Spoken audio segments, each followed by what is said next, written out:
Hey guys, this is Rupali. Welcome all of you to the RK Pharma. Those who are new to the channel को subscribe करिएगा and like भी करना है. ठीक है. आज डिस्कस करने जा रहे हैं FDA फार्मासिस्ट एग्जामिनेशंस का सिलेबस, जो कि ऑलमोस्ट आप सभी ने कवर अप किया है. बट इस लास्ट 15 डेज में आपको क्या क्या कवर अप करना है विथ टेस्ट, ये डिस्कस करने जा रहे हैं. ठीक है. आई होप सभी को सिलेबस पता होगा कि क्या है, किस में क्या पढ़ना है, एनालिटिकल में क्या पढ़ना है, इंस्ट्रूमेंटल में क्या पढ़ना है, ऑर्गेनिक में क्या पढ़ना है, इनऑर्गेनिक में क्या पढ़ना है. सबको आई थिंक सब बातें क्लियर होंगी. ठीक है. आई होप लेट्स डिस्कस कि क्या क्या अभी करना है. 15 डेज आपके पास है. 15 डेज का प्लान क्या है रिगार्डिंग FDA एग्जामिनेशंस. ठीक है. और इस साल का लास्ट एग्जामिनेशन है FDA, जो कि आपका 30 एंड 31 दिसंबर को होगा. ठीक है. अभी बायोकेमिस्ट्री में आपको क्या क्या पढ़ना है, तो बायोकेमिस्ट्री में आपको बायोमोलिक्यूल्स पढ़ना है, माइटोकॉन्ड्रिया रिगार्डिंग पढ़ना है. आपको सब पता है ऑलरेडी. बेसिक बेसिक थिंग है, जैसे कि माइटोकॉन्ड्रिया हुआ, लिपोसोम्स हुआ, लाइसोसोम हुआ. ये सब किस में पढ़ा है आपने? बायोकेमिस्ट्री में ऑलरेडी पढ़ा है, 12th में पढ़ा है, डी फार्मा में पढ़ा है ऑलरेडी. ठीक है. बस इसी को आपको रिवाइज करना है. अभी कार्बोहाइड्रेट भी पढ़ा है, एंजाइम पढ़ा है, लिपिड्स पढ़ा है, प्रोटीन पढ़ा है. यही आपको पढ़ना है, फिर से पढ़ना है. दैट मीन्स रिवीजन करना है अभी. ठीक है. अभी कोई एक्स्ट्रा टॉपिक मत पढ़ना, बस आपको इसी को आपको रिवाइज करना है. ठीक है. Biomolecules, mitochondria, liposome, bio energetic, carbohydrate, metabolism pathway, int product, biological oxidation, lipid metabolism, vitamin में जैसे कि नेम्स, उसकी डिफिशियंसी, उसमें कौन सा रिंग प्रेजेंट होता है, अल्टरनेट नेम्स, ये सब आपको पढ़ना है विटामिन्स में. देन एंजाइम उसका क्लासिफिकेशंस, अमाइनो एसिड्स. ठीक है. Essential amino acid, non essential amino acids, protein metabolism, classification, then nucleic acid, उसके फंक्शन, ट्रांसक्रिप्शन, ट्रांसलेशन, ये सब आपको बायोकेमिस्ट्री में कवर करना है. ठीक है. ठीक है. उसके बाद एनालिटिकल केमिस्ट्री में आपको क्या क्या पढ़ना है? एनालिटिकल केमिस्ट्री में आपको क्या पढ़ना है? मोलारिटी, नॉर्मालिटी, मोलालिटी, इसमें क्या क्या पढ़ना है? जैसे कि डेफिनेशन हुआ, फॉर्मूला, कैलकुलेशन, ये सब चीज़ें आपको किस में पढ़नी है? Molarity, normality, molality. किसका पार्ट है? एनालिटिकल केमिस्ट्री का. एनालिटिकल केमिस्ट्री में आपको क्या क्या पढ़ना है ये बता रही हूँ. ठीक है. उसके बाद errors, accuracy, precision, then titrimetric analysis, thermodynamical thermo analytical technique, जिसमें DSC, DTA and TGA include है. ठीक है. ये सब किस में पढ़ना है? Analytical chemistry. ऑलराइट. नेक्स्ट आता है हमारा इंस्ट्रूमेंटल एनालिसिस. इंस्ट्रूमेंटल एनालिसिस में क्या क्या पढ़ना है? जैसे कि spectroscopy, all detector, application and their principle. Spectroscopy में जैसे आपको spectroscopy, UV spectroscopy, IR, UV visible, NMR, mass spectroscopy, AAS spectroscopy, ये सब किस में पढ़ना है आपको? इंस्ट्रूमेंटल एनालिसिस में पढ़ना है, जिसमें आपको डिटेक्टर, एप्लीकेशन एंड प्रिंसिपल भी पता होना चाहिए. ठीक है. उसके बाद क्रोमेटोग्राफी, प्रिंसिपल, एप्लीकेशन, देन उसमें पेपर कौन सा यूज़ होता है, TLC, HPLC, gel, ion exchange, separation techniques, ये सब किस में पढ़ना है? इंस्ट्रूमेंटल एनालिसिस में पढ़ना है. देन फिजिकल केमिस्ट्री में क्या पढ़ना है आपको? Dipole interaction, hydrogen bonding, covalent bond, ionic bond, thermodynamic, chemical kinetic, colligative properties and atomic structure, किस में पढ़ना है? Physical chemistry. किसी ने मुझे पूछा था एनालिटिकल केमिस्ट्री क्या है, इंस्ट्रूमेंटल केमिस्ट्री क्या है, तो ऑलरेडी आई थिंक आप पढ़ चुके हैं ना ये सब. किसी ने मुझे टेलीग्राम पे पूछा था, तो आई होप उनके डाउट अभी क्लियर हो रहे होंगे. ठीक है. कि ये वाले टॉपिक आपको पढ़ना है. ठीक है. पढ़ना है, दैट मीन्स रिवाइज करना है. अभी कोई एक्स्ट्रा टॉपिक मत पढ़ो. देन ऑर्गेनिक में क्या पढ़ना है आपको? ऑर्गेनिक केमिस्ट्री में क्या क्या पढ़ना है? हाइब्रिडाइजेशन पढ़ना है आपको. sp2, sp3, ये क्या है? हाइब्रिडाइजेशन है. Then isomerism, inductive, electromeric, resonance effect, coordination number, reaction and reagent use, alcohol, phenol and hydrocarbon, ये सब किस में पढ़ना है? Organic chemistry. किस में पढ़ना है? Organic chemistry. देन इनऑर्गेनिक में क्या पढ़ना है आपको? ये तो मोस्ट इम्पॉर्टेंट है। लिमिट टेस्ट आता है इसमें, रिएजेंट क्या यूज़ होते हैं, कलर कौन सा फॉर्म होता है, देन बस लिमिट टेस्ट, उसके उसमें अपरेटस कौन सा यूज़ होता है, ये सब किस में पढ़ना है? लिमिट इनऑर्गेनिक में। Then acid base buffer definition, theories, उसके रिगार्डिंग, इसके बिहाइंड क्या थेरीज है, ये सब आपको किसने पढ़ना है? इनऑर्गेनिक केमिस्ट्री में। Then GIT agent and their example, GIT में क्या क्या ड्रग्स आते हैं, उसके एग्जाम्पल क्या है, ये सब किस में पढ़ना है? इनऑर्गेनिक में। देन डेंटल प्रोडक्ट्स भी आपको इसके इसी का पार्ट है, इनऑर्गेनिक का मोस्ट इम्पॉर्टेंट है। Dental product, GIT, acid base and limit test, आपके RRB examination point of view भी ये मोस्ट इम्पॉर्टेंट टॉपिक रहेगा। Then oxidation reduction reaction, radio pharmaceuticals, ये सब किस में पढ़ना है? इनऑर्गेनिक केमिस्ट्री का पार्ट है, इसको आपको कंप्लीट करना है। इस 15 डेज का प्लान है बस। देन बायोलॉजी, बायोलॉजी में आपको botany and zoology both cover करना है। 12th बेस जो जो आपने अभी तक आपको सब आता है, आपको बस रिवीजन की ज़रूरत है, क्योंकि एचएपी एंड बायोलॉजी सेम ही होता है, ऑलमोस्ट सेम होता है। एचएपी एचएससीपी कनेक्टेड ही होता है ना।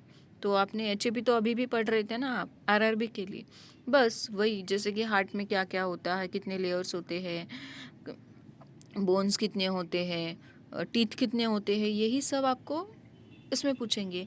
देन जूलॉजी में आप कवर अप कर लेना थोड़ा, प्लांट सेल वगैरह, प्लांट में क्या होता है, ये वो सब, ठीक है।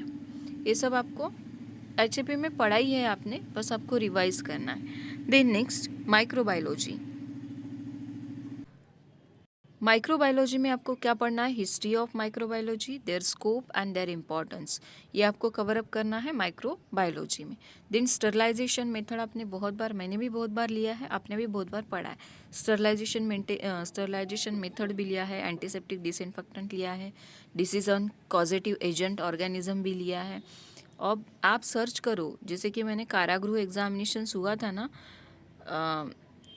तो कारागृह एग्जामिनेशन जो लिस्ट प्लेलिस्ट है उसी में है शायद ये disease and causative agent, antibiotic obtain from the test, organism, types of spoilage, cell culture, bacteria structure and their types, ये सब किस में पढ़ना है आपको? माइक्रोबायोलॉजी में, ठीक है, क्लियर। देन नेक्स्ट थोड़ा नॉन फार्मा भी देख लेंगे इसे में। देन इसमें माइक्रोबायोलॉजी में और fungi, virus, study of morphology, classification, cultivation, sterility, testing of product according to the IPBP and USP, according to IPBP and USP, got it. उसके बाद non pharma important role play करेगा, non pharma important role play करेगा, क्योंकि pharma almost काफ़ी student काफ़ी time से पढ़ रहे हैं। जैसे कि आरआरबी का नोटिफिकेशन आउट होके अभी नियर अबाउट 3 to 4 मंथ्स हुए ही होंगे ना, तो आरआरबी के लिए ऑलरेडी स्टूडेंट प्रिपेयर्ड हैं। तो इसमें क्या है, लिमिटेड सिलेबस है आपके एफडीए के लिए, लिमिटेड सिलेबस है। मान लेते हैं कि जैसे कि chemistry, biochemistry, microbiology, biology, chemistry का ही पार्ट है, इनऑर्गेनिक, ऑर्गेनिक, एनालिटिकल, इंस्ट्रूमेंटल, तो कम सिलेबस है, बहुत कम, लिमिटेड सिलेबस है। तो लिमिटेड सिलेबस है, बच्चे काफ़ी अच्छे प्रिपेयर हुए होंगे अभी तक। तो आपको नॉन फार्मा भी करके जाना है, ऐसे नहीं कि स्किप करेंगे, ठीक है। तो नॉन फार्मा के रीजनिंग पार्ट में हमें क्या क्या पढ़ना है, जैसे कि पजल, मैंने पजल वाला पार्ट भी ZP DHS के जब क्लासेस लिए थे तब का है शायद अवेलेबल। पजल, सिलॉक्स, blood relation, alphabetical series, then number series, direction, sitting arrangement, calendar, clock, order and ranking, ये सब किस में पढ़ना है आपको? रीजनिंग में। किस में पढ़ना है? रीजनिंग में। पजल तो सबको, ये आपका माइंड चेक करते हैं कि आप विद इन टाइम कर पाते हैं या नहीं कर पाते हैं, इसके लिए आपको ये सब दिया जाता है। Then coding and decoding, decode कैसे करना होता है, एक कोड दिया, कोडिंग दी रहती है जिसे आपको क्या करना होता है? डिकोड करना होता है। अगर आपको A से रिप्रेजेंट कराता है P और 2 से रिप्रेजेंट कराता है यस, तो आपको पूछेंगे कि इसका रैंकिंग वगैरह ऑर्डर डिकोड करना होता है, ठीक है, ये भी मैंने पढ़ाया था। देन मैथ्स में आपको क्या क्या कंप्लीट करना है, simplification, percentage, average, profit and loss, age problem, partnership, ratio proportion, work time and work, then और कुछ है क्या, नहीं, बस इतना ही है मैथ्स में। इसमें आपको जितने भी बेसिक्स क्वेश्चंस होते हैं, जैसे कि परसेंटेज आपको सिंपली दिखा रहेगा 15% ऑफ इज 60 कितना होता है, तो सिंपली कैलकुलेट करना होता है 60 इंटू 100 डिवाइड बाई 15, 15 वन सा 15, 15 फोर का 60, 400।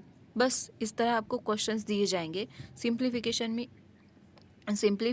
में भी इसी तरह क्वेश्चंस मिलेंगे, बहुत ज़्यादा हार्ड एंड टफ नहीं होगा, ठीक है। आपके प्रैक्टिस पे डिपेंड करता है, जितनी ज़्यादा प्रैक्टिस करेंगे आपको लगेगा कि नहीं हमारे हिसाब से तो इजी था, और जो लोग 10 दिन पढ़ के जाते हैं, 2 दिन पढ़ के जाते हैं, उन्हें तो कितना भी इजी दे दो, अब उनको तो टफ लगेगा ही, क्योंकि उनकी प्रैक्टिस ही नहीं है, ठीक है। तो practice most important role play करता है एग्जामिनेशंस में भी, ठीक है। और इसीलिए आपको टेस्ट देने के लिए बार बार बोलती रहती हूँ कि टेस्ट दो, एनालिसिस करो। टेस्ट देने से क्या होता है, आपका टाइम मैनेजमेंट भी हो जाता है। जैसे कि आपने NFL में देखा होगा कि 150 क्वेश्चंस थे और टाइम कम था, बच्चे बोल रहे थे कि टाइम बहुत कम था। कम नहीं होता है, एक्चुअली बहुत एक्सपर्ट कमिटी होती है जो कि आपके पेपर को डिज़ाइन करती है, एक पेपर को सेट करती है। तो सारा कुछ मेंटेन करके पेपर, सारा कुछ हिसाब से रख के पेपर को मेंटेन किया जाता है, ठीक है। देन सो प्रैक्टिस कीजिए, अभी भी आपके पास 10 to 15 डेज है, यूटिलाइज कीजिए। इंग्लिश में आपको क्या क्या पढ़ना है, इंग्लिश भी इम्पॉर्टेंट रोल प्ले करेगा। बेसिक्स क्वेश्चन ही पूछे जाते हैं, बट आपको अगर पता ही नहीं होगा, सिनोनिम एंटोनिम्स पता नहीं होते हैं, एक्टिव वॉइस का पैसिव वॉइस कैसे करना है, पैसिव का एक्टिव वॉइस कैसे करना है, आर्टिकल क्या क्या होते हैं, प्रीपोजिशंस क्या होते हैं, कंजक्शन का काम क्या होता है, क्लॉज कहाँ यूज़ होता है, ठीक है, क्वेश्चन टैग कैसे बनाना होता है, एक्सक्लेमेटिव कैसे बनाने होते हैं, ये सब आपको पता होना चाहिए। वन वर्ड सब्स्टिट्यूशन क्या होता है, ये भी आपको देखना है। तो इंग्लिश में आपको idiom and phrases, one word substitution, proverb, correct spelling, misspelled दिया रहता है, आपको मिसस्पेल्ड गेस करना होता है या फिर करेक्ट स्पेल्ड गेस करना होता है। 2 टाइप के आपको इसमें देखने मिलेंगे करेक्ट स्पेलिंग में, ठीक है। सिनोनिम एंटोनिम्स, वॉइस में active voice, passive voice, then direct indirect speech, tense, article, noun, preposition, conjunction, clause, question tag. Then आपको एरर भी आना चाहिए, कॉमन एरर होते हैं, जैसे कि टू के बाद क्या होगा, नाइदर के साथ क्या होगा, आइदर के साथ क्या होगा, प्रीफर के साथ क्या आता है, ये सब बेसिक क्वेश्चन ही आपको मिलेंगे, बट आना चाहिए आपको। रहते तो बेसिक ही हैं, बट आपकी प्रैक्टिस पे डिपेंड करता है कि आप किस तरह टैकल करते हो एंड किस तरह आपको एलिमिनेट करते हो ऑप्शन को आप, ठीक है। बहुत इंपॉर्टेंट रोल प्ले करता है elimination. Then fill in the blanks, subject verb agreement, then noun, collective pronoun, cloze test क्या होता है, जैसे कि स्टोरी टाइप दिया रहेगा, बीच बीच में फिल इन द ब्लैंक्स रहेंगे, that is cloze test. Then part of speech and parajumble, ठीक है, parts of speech and parajumble. तो पैराजम्बल तो सिंपल सा होता है, कनेक्ट करके आपको सॉल्व करना होता है। 4 या 5 सेंटेंस, 4 ही दिए जाएंगे आपके अकॉर्डिंग, पेपर के अकॉर्डिंग 4 लाइन्स होंगी जिसको आपको अरेंज करना होगा इन 1 सेंटेंस, जैसे कि आपको आगे पीछे दिया रहेगा, आई ईट मैंगो, आई ईट, ऐसे तो आपको कंप्लीट करना होगा आई ईट मैंगो, बस यही होता है पैराजम्बल। देन अब बात करते हैं last one, that is Marathi. तो मराठी के लिए आपको क्या क्या करना है, जैसे कि एंटोनिम, सिनोनिम, आपको शायद पैसेज देखने मिल सकता है, पता नहीं अब क्या क्या देते हैं, तो पैसेज भी करके जाना, थोड़ा स्टोरी, वो तो आपको स्टोरी टाइप रीडिंग कॉम्प्रिहेंशन जिसे हम कहते हैं, बस उसी टाइप का आपको मिलेगा। Then fill in the blanks भी हो सकते हैं, देन प्रयोग वगैरह आते हैं, संधि, ये सब आपको करके जाना है इन मराठी। ग्रामर का सभी पार्ट कंप्लीट करना है मराठी के लिए भी। देन अब बात करते हैं कि आपका पेपर होगा टोटल 90 मार्क्स का। कितना? 90 मार्क्स का। इसे 2 सेक्शन में डिवाइड किया गया है। इसे 2 सेक्शन में डिवाइड किया गया है, section A and section B. ठीक है। सेक्शन ए के लिए आपको प्रोवाइड किए गए हैं 45 मिनट्स एंड सेक्शन बी के लिए प्रोवाइड किए गए आपको टोटल 45 मिनट्स। टोटल आपका एग्जामिनेशन से 90 मिनट्स का। नॉइज़ को थोड़ा इग्नोर कीजिएगा गाइस, अब कुछ कर नहीं सकती एंड ये भी इम्पॉर्टेंट है आपके एग्ज़ाम पॉइंट ऑफ व्यू। तो 45 में आपको क्या क्या मिलेगा? ये डिस्ट्रीब्यूटेड रहेगा। आपका ए पार्ट 45 मिनट में कंप्लीट होना चाहिए। 45 मिनट के बाद आपका ए पार्ट कंप्लीट हो जाएगा और क्लोज कर दिया जाएगा इसे। अगर आप चाहते हो कि वाइल जब आप बी सेक्शन सॉल्व कर रहे होंगे, अगर आपको पता चला कि ए में मैंने ये गलत किया और मुझे यहाँ जाके इसको करेक्ट करना है, तो ये पॉसिबल नहीं होगा। ये क्लोज हो जाएगा आफ्टर 45 मिनट्स। और सेम बी के साथ भी होगा। बी को भी आपको ओनली 45 मिनट्स मिलेंगे। तो आपको 45 मिनट में ए सेक्शन सॉल्व करना है, 45 में आपको बी सेक्शन सॉल्व करना है। ए उनके हिसाब से सेट होगा कि ए में आपको किस तरह के क्वेश्चंस मिलेंगे। क्वेश्चंस तो दोनों में भी आपको शायद मैंने टेलीग्राम पे अपलोड किया है कि ए सेक्शन में क्या क्या इंक्लूड रहेगा, कितने क्वेश्चंस रहेंगे, मराठी के कितने क्वेश्चंस रहेंगे, इंग्लिश के कितने रहेंगे, मैथ्स के कितने रहेंगे। ठीक है। और इसके लिए आपको और एक बात, एक्ट पता है ना आपको, एक्ट भी पढ़ के जाना है। अगर मेरे टेस्ट सीरीज़ में मैंने इंक्लूड किए हैं, मैं बताती हूँ रिगार्डिंग टेस्ट सीरीज़ भी। ठीक है। तो इसमें आपको एक्ट भी पढ़ के जाना है। रिगार्डिंग एक्ट आपको क्वेश्चंस आने वाले हैं। ठीक है। और बस यही है आपका एग्जामिनेशंस का ये। और इसको मैनेज कैसे करना है, तो इसको मैनेज करने के लिए एक तरीका है आपके पास, जो कि है आपके टेस्ट सीरीज़। ठीक है। जो कि क्या है? Test series. तो टेस्ट सीरीज आज से अभी से लॉन्च की गई है। अभी लॉन्च कर रहे हैं हम इसे इन प्रेजेंस ऑफ यू। तो इसमें आपको क्या क्या मिलेगा? इसमें आपको टोटल 1000 क्वेश्चंस मिलेंगे। कितने? 1000 question. 1000 question means 10 marks. 1000 question mean 10 marks. Each mark contain 100 questions. कितने? 100 क्वेश्चंस। जिसमें क्या क्या इंक्लूड होगा? तो सब्जेक्ट इसमें इंक्लूड है, आपको दिख नहीं रहा होगा शायद। सब्जेक्ट क्या क्या इंक्लूड रहेंगे?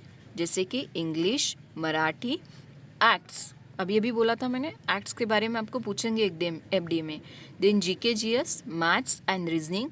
देन इसमें आपके सब्जेक्ट्स फार्मा के, जो फार्मास्यूटिकल केमिस्ट्री, फार्मास्यूटिकल एनालिसिस के क्वेश्चंस भी आपको मिलेंगे।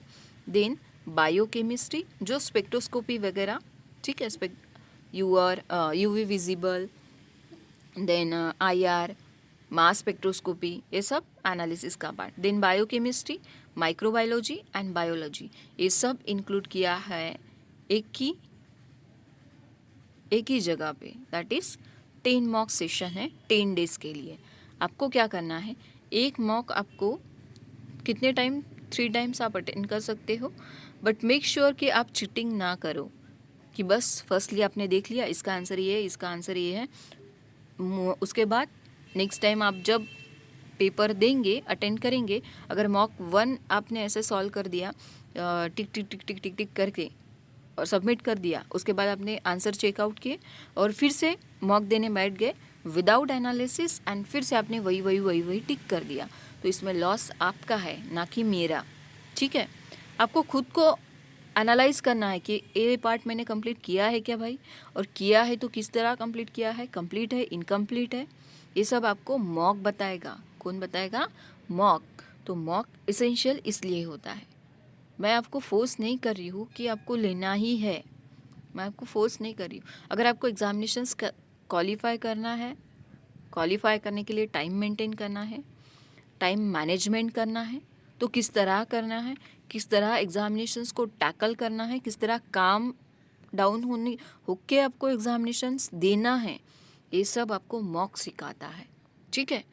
तो ये सब आपको एक ही प्लेटफॉर्म में मिलेगा, जो कि आपके RK फार्मा में। ऑफर प्राइस है 99 रुपीज़। कितना है? 99 रुपीज़। यहाँ सिर्फ 12 पीपल को ही अलॉट करेंगे हम। कितने? Only on 12 people, only 12 people, not on only 12 people के सीट 12 पीपल को ही हम अलाउ करेंगे in that FDA pharmacist examinations test series. ठीक है, कितनी सीट्स है अभी मेरे पास? सिर्फ 12 सीट्स है। तो जिनको जिनको अभी एनरोल करना है, जिनको अभी एनरोल करना है इन दैट टेस्ट सीरीज, आप एनरोल कीजिएगा। आपको सारी टेस्ट आपके एक तो टेलीग्राम चैनल पे मिलेगी, या फिर आपको टोटल 10 टेस्ट जब आप पे करोगे उसके बाद आपको आज इवनिंग तक सारी टेस्ट आपको मिल जाएंगी, 10 टेस्ट। ठीक है, बट इसका तरीका आपको खुद से आपको इसको एनालाइज भी करना है। ऐसे नहीं आज एक टेस्ट दिया, आज अगर आपको टेस्ट मिलते हैं सारे के सारे, आज तो मिल जाएंगे क्योंकि सारे टेस्ट कंप्लीट है। ठीक है, अगर आपने आज मॉक 1 दिया, मॉक 1 को आज एनालिसिस करना है, 3 डेज़ के बाद इसको क्या करना है, फिर से देना है आपको 3 डेज़ के बाद, जब तक आपके माइंड से सारे ऑप्शंस डिलीट हो जाएंगे। आई होप आपको ऑप्शन मगअप नहीं करना है। Got it? यही होगा आपका FDA एग्जामिनेशन क्रैक करने का तरीका। I hope each one of you understood what I want to say. ठीक है, सो आई होप आप 12 में से आप एक हो और एंजॉय करिएगा। तो टेस्ट सीरीज़ जिनको जिनको लेना है टेलीग्राम चैनल पे आपको क्या करना है, कांटेक्ट करना है। इसमें सारा का सारा इंक्लूड है। और जिन लोगों ने ऑलरेडी टेस्ट सीरीज़ ले रखी है, जैसे कि ऑलरेडी 1-2 महीने से जो लोग मेरे साथ है टेस्ट सीरीज़ में, उनको ये टेस्ट सीरीज़ दोबारा लेने की कोई ज़रूरत नहीं है। ठीक है, सो आई होप आपके जितने भी डाउट्स है रिगार्डिंग एग्जामिनेशंस सारे के सारे क्लियर है अभी। ठीक है, एंड आज इवनिंग को आपको रिगार्डिंग FDA एग्जामिनेशंस क्लास मिलेंगी, जो भी हो, चाहे बायोकेमिस्ट्री हो, एनालिटिक्स की हो, जो भी होती है मैं कवर अप करने की कोशिश करूँगी। लेट इवनिंग होगा थोड़ा तो। ठीक है, so thank you friend for watching this class. ये क्लास आपको शेयर करना है आपके फ्रेंड के साथ एंड टेस्ट सीरीज़ को मैक्सिमम लोगों तक पहुंचाना भी है। बट मेक श्योर कि वैकेंट अलॉट बहुत कम है टेस्ट सीरीज़ के लिए। ठीक है, so thank you friend for watching this class and all the best for your upcoming pharmacist examination that is FDA। ठीक है, सी you guys in the next class. तब तक के लिए do like, share and subscribe the session.